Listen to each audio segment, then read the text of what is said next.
Hello दोस्तों, कैसे हैं आप सब। Welcome to my YouTube channel Sanjay sir की पाठशाला में आप सभी का हार्दिक स्वागत है। दोस्तों, यदि आप मेरे चैनल पर नए आए हैं तो चैनल को सब्सक्राइब कर दीजिएगा, बेल आइकन को प्रेस कर दीजिएगा, लाइक कर दीजिएगा और वीडियो अगर अच्छा लगे आप लोग को तो ये वीडियो अपने दोस्तों में शेयर कर दीजिएगा। तो बिना देरी किए आज का जो टॉपिक है रीतिकाल की प्रमुख प्रवृत्तियाँ, उसके बारे में जानते हैं दोस्तों। तो दोस्तों, सबसे पहले इसका परिचय जान लेते हैं। रीतिकाल कवियों की प्रमुख प्रवृत्ति तो रीति निरूपण या लक्षण ग्रंथों का निर्माण करना ही था। विलासी राजाओं को खुश करने के लिए इन्होंने श्रृंगार प्रधान रचनाएं लिखी। जो उस समय विलासी राजा थे उनको खुश करने के लिए उस समय के जो कवि थे इन्होंने श्रृंगार प्रधान रचनाएं लिखी। अतः श्रृंगारिकता को भी रीतिकाल की प्रमुख प्रवृत्तियों में स्थान दिया जा सकता है। रीतिकाल के अधिकतर कवि राज्याश्रय में रहते थे, अतः आश्चर्यदाता के दान पराक्रम आदि की अलंकारिक वर्णन करने से इन्हें धन प्राप्ति होती थी। धार्मिक संस्कारों के कारण भक्ति परक रचनाएं करके ये आत्मलाभ भी प्राप्त करते थे।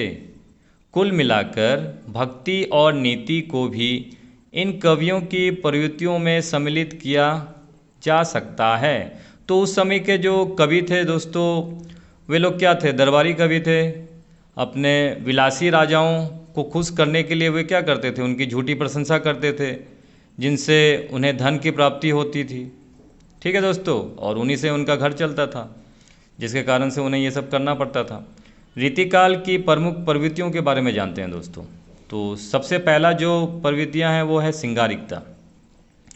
रीतिकाल के कवियों की प्रमुख प्रवृत्ति श्रृंगारिकता है।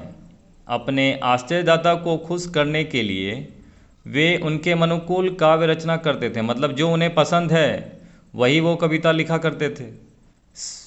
समंत एवं राजा सुरा सुंदरी एवं विलासिता के राग रंग में डूबे हुए थे। उस समय के जो राजा थे वे सुरा सुंदरी एवं विलासिता के राग रंग में डूबे हुए थे। सिर्फ मदिरा का सेवन करना और नारियों का नाच गाना देखना, यही काम करते थे उस समय के राजा। श्रृंगार वर्णन इन कवियों का प्रमुख उद्देश्य बन गया। रीतिकाल के कवियों का प्रमुख विषय लक्षण ग्रंथ निरूपण था। इस काल में नारी को उपभोग की वस्तु मानकर देखा गया। पुरुष की समस्त चेष्टाएं उसे एक वस्तु के रूप में ही देखती है।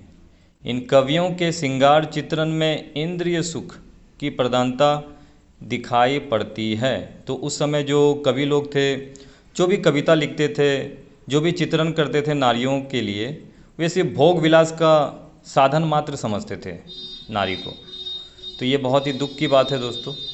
तो दूसरा पॉइंट है अलंकारिकता। रीतिकाल के काव्य में अलंकरण की प्रधानता है। कविता सुंदरी को अलंकारों से सजाने में वे कवि कर्म की सार्थकता समझते थे। मतलब उस समय जो कविता लिखा करते थे कवि लोग, ज़्यादातर अलंकारों का प्रयोग करते थे अपने कविता में। अतः वे कविता में अलंकारों का अधिकतर प्रयोग करते थे।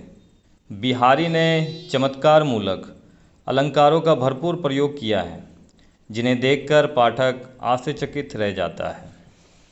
अब इसका तीसरा पॉइंट है दोस्तों आश्चर्यदाताओं की प्रशंसा। जो उस समय जो कवि लोग थे अपने राजाओं की जो प्रशंसा करते थे उसके बारे में है।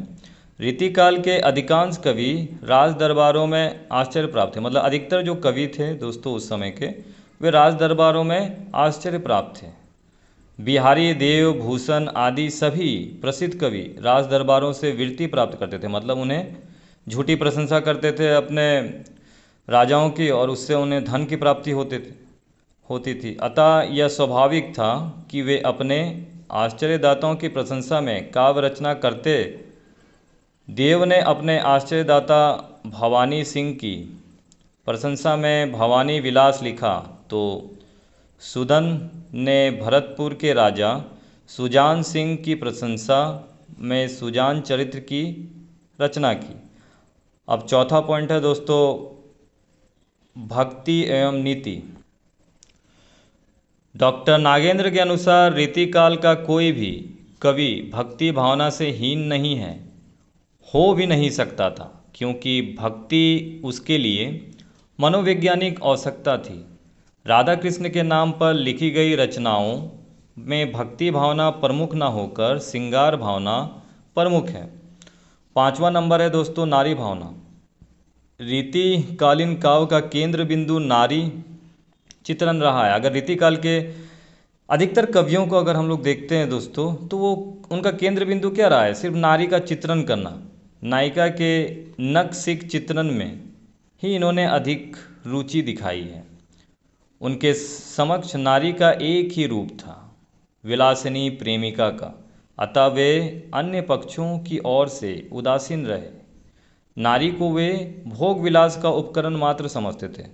तो उस समय के जो कवि थे वे अपने रचनाओं में क्या करते थे कि नारी को सिर्फ भोग विलास का उपकरण मात्र समझ के उनकी रचना करते थे। अतः वे उनके अन्य रूपों जैसे गृहिणी हो गया, माता हो गया, देवी आदि का चित्रण उन्होंने नहीं किया है।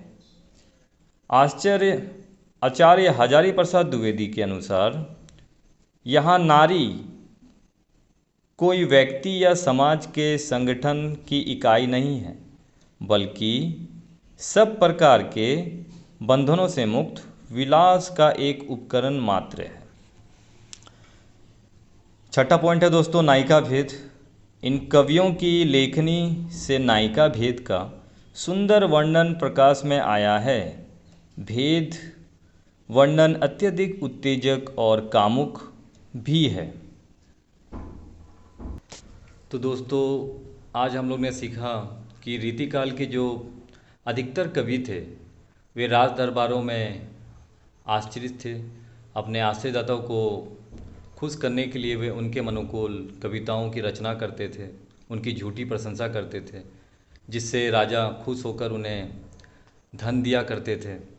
और दोस्तों इसमें सबसे महत्वपूर्ण पॉइंट ये सीखा हमने कि इस काल में अगर हम लोग देखें तो नारी को केवल भोग विलास का केंद्र मात्र समझा जाता था।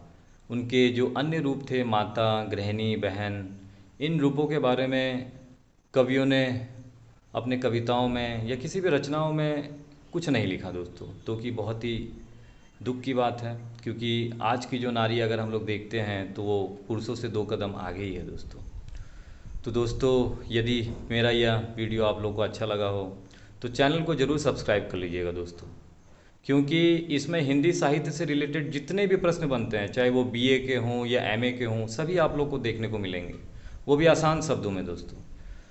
तो ठीक है दोस्तों, मिलते हैं नेक्स्ट वीडियो के साथ। जय माता दी दोस्तों, टेक केयर, बाय बाय।